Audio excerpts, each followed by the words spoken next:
Hello guys, good morning. स्वागत है आप सभी का आपके अपने YouTube channel Saurabh sir mathematics में। यहाँ बात करने वाले हैं डेली करंट अफेयर के बारे में और 4 फरवरी 2023 से लेकर जो भी महत्वपूर्ण प्रश्न बनते हैं आपकी परीक्षा की दृष्टि से करंट अफेयर के, उनको इस सेशन में चर्चा करने वाले हैं। साथ ही सेशन में अंत में कुछ क्वेश्चंस एमसीक्यू लिए जाएंगे, जिनके क्वेश्चंस के आंसर आपको कमेंट करने हैं और उनको पहले जो क्वेश्चन होंगे उनसे रिलेटेड पहले जानकारी प्राप्त करेंगे, उसके बाद उनको सरल करेंगे। यदि आप रेलवे, एसएससी, स्टेट, पैट और केबीएस आदि एग्जाम्स की तैयारी कर रहे हैं तो यह सेशन आपके लिए काफ़ी महत्वपूर्ण होने वाला है दोस्तों। और इस सेशन का जो टाइम रहता है सुबह 6 बजे से रहता है और 6 बजे मॉर्निंग टाइम में यह सेशन आपके लिए लाया जाता है। कुछ चुनिंदा क्वेश्चंस पर बात की जाती है जो काफ़ी महत्वपूर्ण होते हैं एग्जाम की दृष्टि से। तो चलिए दोस्तों, बात करते हैं क्वेश्चंस की। क्वेश्चन है यहाँ पर कि 10,000 नए एमएसएमई पंजीकृत करने वाला पहला जिला कौन सा है। तो जो पहला जिला है वह एर्नाकुलम है, जो 10,000 नए एमएसएमई पंजीकृत करने वाला जिला बना है। तो एर्नाकुलम कहाँ पर है दोस्तों? तो एर्नाकुलम केरल में है, ये आपको याद रखना है। इसके बारे में जानते हैं। तो केरल में एर्नाकुलम 10,000 नए एमएसएमई का पंजीकरण प्राप्त करने वाला पहला जिला बन गया है। यह नई नौकरियां पैदा करने और भारत की जीडीपी में विविधता लाकर एमएसएमईएस के योगदान को बढ़ावा देने में मदद करेगा। ये आपको याद रखना है। नेक्स्ट क्वेश्चन की अगर बात करते हैं, दूसरा आता है यहाँ पर कि नवा किशोर दास जिनकी हाल ही में गोली मारकर हत्या कर दी थी, किस राज्य के स्वास्थ्य मंत्री थे। तो यह उड़ीसा राज्य के स्वास्थ्य मंत्री थे। कौन? तो नवा किशोर दास, ये आपको याद रखना है। और ये स्वास्थ्य मंत्री थे जिनकी हाल ही में गोली मारकर हत्या कर दी थी। उड़ीसा राज्य की बात करें तो उड़ीसा राज्य की जो राजधानी है वह भुवनेश्वर है। नेक्स्ट यहाँ पर बात करते हैं इनके बारे में। तो उड़ीसा के स्वास्थ्य मंत्री नवा किशोर दास की एक पुलिसकर्मी ने गोली मारकर उनकी मौत कर दी थी, यानी हत्या कर दी थी। झारसुगुड़ा जिले के ब्रजराज नगर इलाके के गांधी चौक में एक पुलिसकर्मी की गोली लगने से उनकी मौत हो गई, जहां वह एक कार्यक्रम में शामिल होने गए थे। ये आपको याद रखना है। तो कौन थे? नवा किशोर दास कहाँ के थे? उड़ीसा के स्वास्थ्य मंत्री थे। नेक्स्ट बात करते हैं क्वेश्चन की। क्वेश्चन थर्ड है, हाल ही में किस शहर ने मिलिट्री लिटरेचर फेस्टिवल का आयोजन किया है। तो पटियाला शहर ने मिलिट्री लिटरेचर फेस्टिवल का आयोजन किया है, ये आपको याद रखना है। पटियाला का पहला सैन्य साहित्य महोत्सव हाल ही में संपन्न हुआ। Brave heart ride motorcycle rally को झंडी दिखाकर रवाना किया गया था।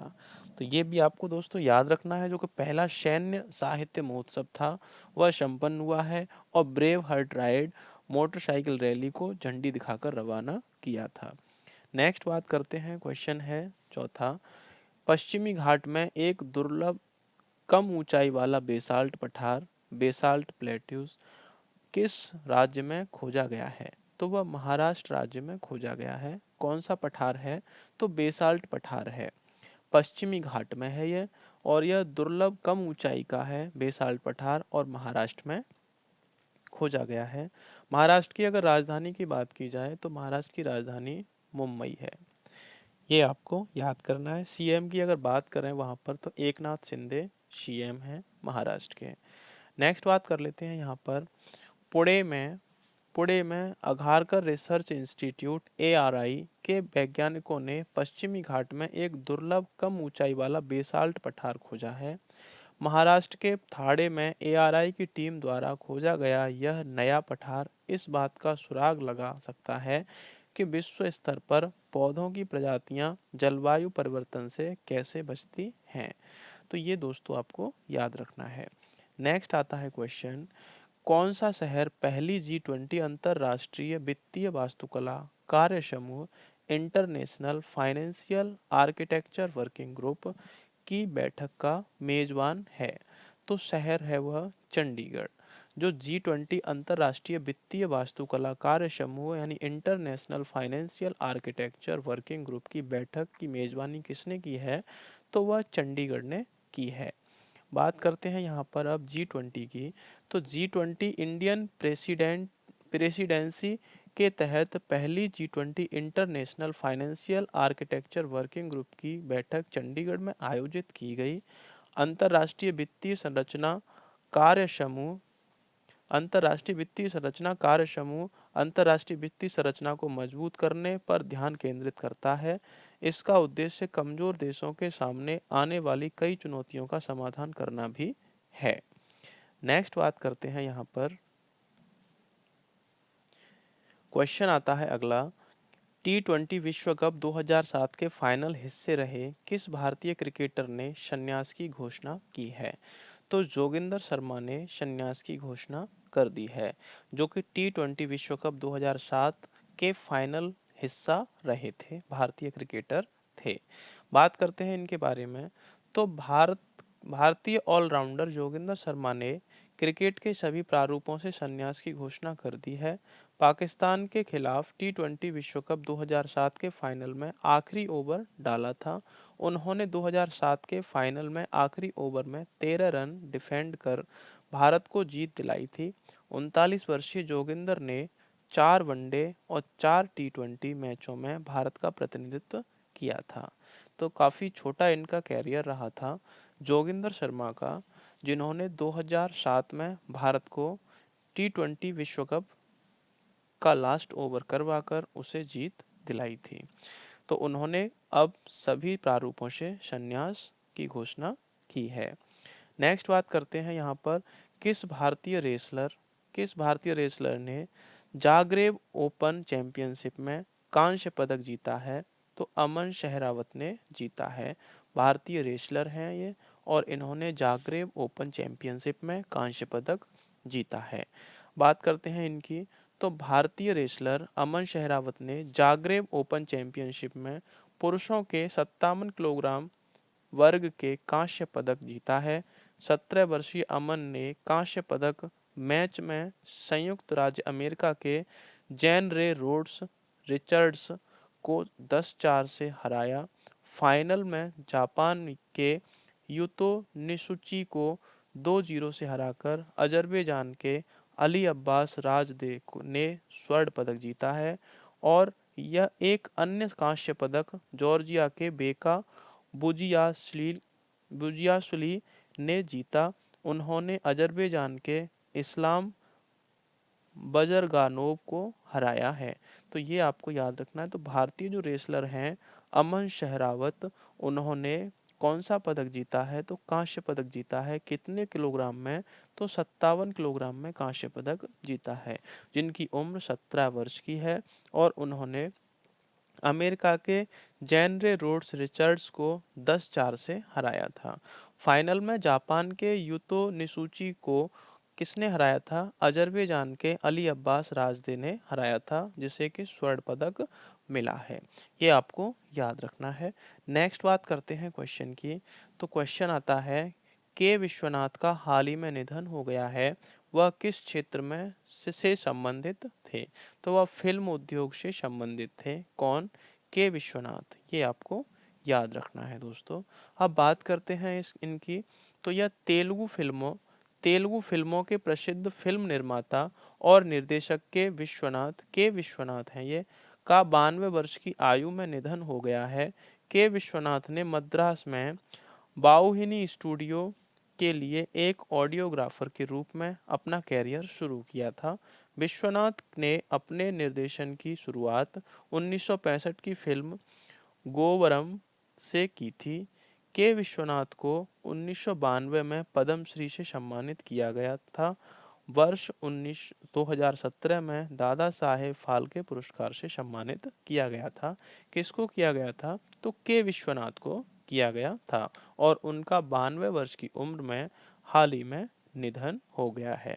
ये आपको याद रखना है। और फिल्म निर्माता थे, किस किस तरफ के थे, तो तेलुगु फिल्मों के प्रसिद्ध फिल्म निर्माता थे। नेक्स्ट क्वेश्चन की बात करें, तो क्वेश्चन है, मार्च 2023 तक डीजी यात्रा सुविधा देश के और कितने एयरपोर्टों पर लागू की जाएगी? तो जो डीजी यात्रा है वह 4 एयरपोर्टों पर और लागू की जाएगी। तो यहाँ पर देखते हैं अब डीजी यात्रा के बारे में। तो केंद्र सरकार ने कहा है कि इस साल मार्च तक कोलकाता, पुणे, विजयवाड़ा और हैदराबाद एयरपोर्ट पर डीजी यात्रा लागू कर दी जाएगी। डीजी यात्रा नीति हवाई अड्डों पर चेहरे की पहचान तकनीकी का उपयोग कर बायोमेट्रिक बोर्डिंग प्रणाली के लिए एक पहल है। नागरिक उड्डयन मंत्रालय ने कहा डीजी यात्रा को चरणबद्ध तरीके से सभी हवाई अड्डों पर लागू किया जाएगा। पहले चरण में पिछले साल दिसंबर में दिल्ली, बेंगलोर और वाराणसी हवाई अड्डों पर डीजी यात्रा शुरू की गई है। तो डीजी यात्रा के अंतर्गत क्या आता है? तो यह नीति जो होती है वह हवाई अड्डों पर चेहरे की पहचान तकनीकी का उपयोग कर बायोमेट्रिक बोर्डिंग प्रणाली के लिए एक पहल है, जिसमें नागरिक उड्डयन मंत्रालय ने कहा था कि धीमे धीमे कर कर सभी हवाई अड्डों पर डीजी और यात्रा जो है वह नीति अपनाई जाएगी।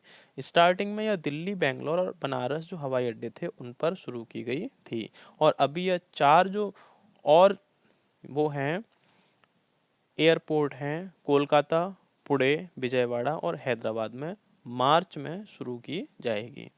नेक्स्ट बात करते हैं, किस देश ने हाल ही में अंतर्राष्ट्रीय सौर गठबंधन फ्रेमवर्क समझौते पर हस्ताक्षर किया है? तो सौर गठबंधन जो है फ्रेमवर्क उस पर कांगो गणराज्य ने हस्ताक्षर किए हैं। किसने? कांगो गणराज्य ने। तो बात करते हैं यहाँ पर कांगो गणराज्य के बारे में। तो भारत ने अंतर्राष्ट्रीय सौर गठबंधन में कांगो का स्वागत किया है। विदेश मंत्रालय ने कहा कि कांगो गणराज्य रिपब्लिक ऑफ कांगो के राजदूत रेमंड सर्ज बेल ने संयुक्त सचिव की उपस्थिति में अंतर्राष्ट्रीय सौर गठबंधन फ्रेमवर्क समझौते पर हस्ताक्षर किए। अंतर्राष्ट्रीय सौर गठबंधन अंतर सरकारी संगठन है जिसके मुख्य रूप से आंशिक और पूर्ण रूप से कर्क रेखा और मकर रेखा के बीच स्थित देश शामिल हैं। इसकी स्थापना 30 नवंबर 2015 को की गई थी और इसका मुख्यालय गुरुग्राम, हरियाणा में है। किसका मुख्यालय? अंतर्राष्ट्रीय सौर गठबंधन का मुख्यालय कहाँ पर है? तो हरियाणा के गुरुग्राम में है, और इसकी जो स्थापना हुई थी 30 नवंबर 2015 को की गई थी। और इसमें शामिल कौन कौन है?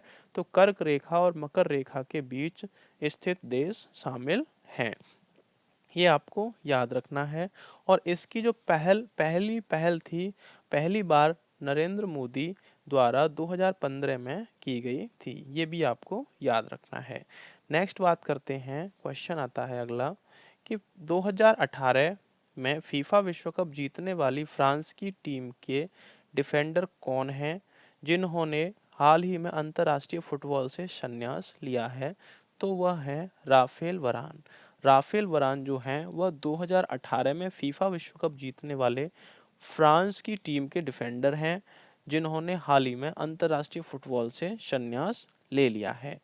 नेक्स्ट बात करते हैं यहाँ पर, जोशीमठ आपदा के बाद मसूरी हिल स्टेशन का विशिष्ट अध्ययन करने के लिए 9 सदस्यीय समिति का गठन किसने किया है? तो नेशनल ग्रीन ट्रिब्यूनल ने किया है। क्या किया है? मसूरी हिल स्टेशन का विशिष्ट अध्ययन करने के लिए 9 सदस्यीय समिति का गठन किया है।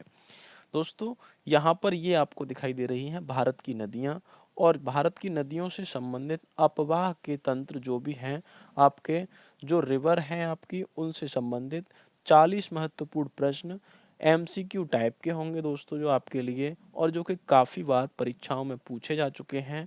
और यदि आप इन एग्ज़ाम्स की भी तैयारी कर रहे हैं तो सभी परीक्षाओं के लिए यह उपयोगी हैं। एसएससी, यूपीएससी, स्टेट, पीसीएस और रेलवे, बैंक आदि एग्जाम्स, सभी एग्जाम्स के लिए यह काफ़ी महत्वपूर्ण है।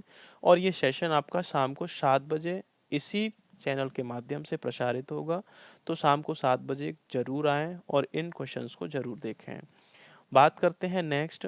अब यहाँ पर ये क्वेश्चंस आ चुके हैं दोस्तों, और इन क्वेश्चंस को करना है आपको सरल कि मार्च 2023 तक डीजी यात्रा सुविधा देश के कितने एयरपोर्ट पर लागू की जाएगी? ऑप्शन ए है 4, ऑप्शन बी है 6, ऑप्शन सी है 5, ऑप्शन डी है 8। राइट आंसर दोस्तों इसका कमेंट कर दीजिएगा। तो इसका राइट आंसर है 4। 4 आपके जो एयरपोर्ट हैं उन पर यह लागू की जाएगी, ये आपको याद रखना है। नेक्स्ट क्वेश्चन है आपका, किस भारतीय रेसलर ने जागरेब ओपन चैंपियनशिप में कांस्य पदक जीता है? तो option A Aman Sherawat, option B Bajrang Punia, option C Deepak Dahiya, option D है रवि कुमार दहिया। इसका जो राइट आंसर है ऑप्शन ए हो जाएगा Aman Sherawat. Option A correct answer हो जाएगा। नेक्स्ट बात करते हैं रोजगार कार्य समूह की बैठक। G20 की रोजगार कार्य समूह की बैठक किस शहर में आयोजित की जा रही है? ऑप्शन ए है Jodhpur, option B Jaipur, option C Guwahati, option D Lucknow. तो इसका जो करेक्ट आंसर है जोधपुर, इसका राइट आंसर हो जाएगा। नेक्स्ट बात करते हैं क्वेश्चन की। क्वेश्चन है के विश्वनाथ का हाल ही में निधन हो गया है, वह किस क्षेत्र से संबंधित थे? पत्रकारिता से, फिल्म उद्योग से, राजनीति से और चिकित्सा से।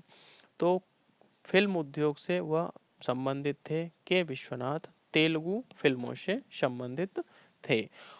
नेक्स्ट, और उनका 92 वर्ष की आयु में निधन हो गया है।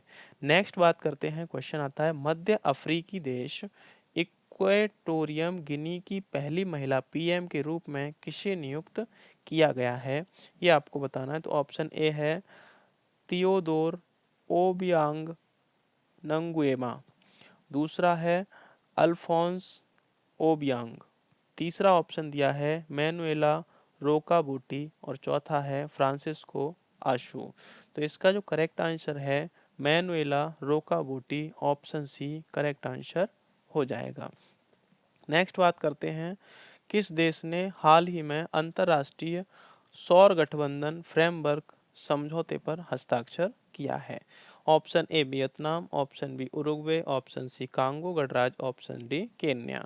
तो इसका जो राइट आंसर है कांगो गणराज्य हो जाएगा। करेक्ट आंसर आपका ऑप्शन सी हो जाएगा। जो आपका अंतर्राष्ट्रीय सौर गठबंधन जो है फ्रेमवर्क, उस पर कांगो गणराज्य ने हस्ताक्षर समझौते पर कर दिए हैं।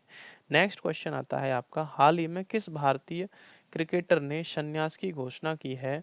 Option A Joginder Sharma, option B Dinesh Karthik, option C Shreyas Iyer, option D Rishabh Pant. तो करेक्ट आंसर आपका ऑप्शन ए हो जाएगा जोगिंदर शर्मा।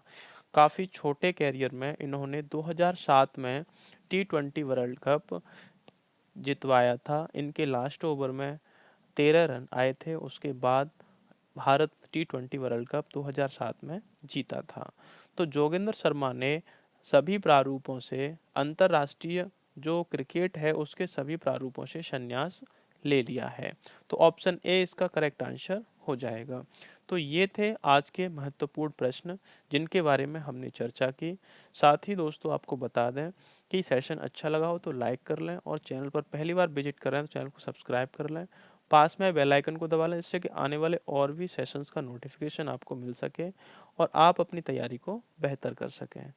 शाम की क्लास में आपको बताने वाले हैं, जो आपकी शाम की क्लास होगी भारत की नदियों के बारे में, उसमें बताने वाले हैं 40 क्वेश्चंस होंगे आपके, एमसीक्यू टाइप के होंगे। तो उस क्लास को ज़रूर देखें, स्किप ना करें और अंत तक ज़रूर देखें। तो दोस्तों आज के सेशन में फ़िलहाल के लिए इतना ही, मिलते हैं नेक्स्ट सेशन में। तब तक के लिए नमस्कार, शुभ दिन।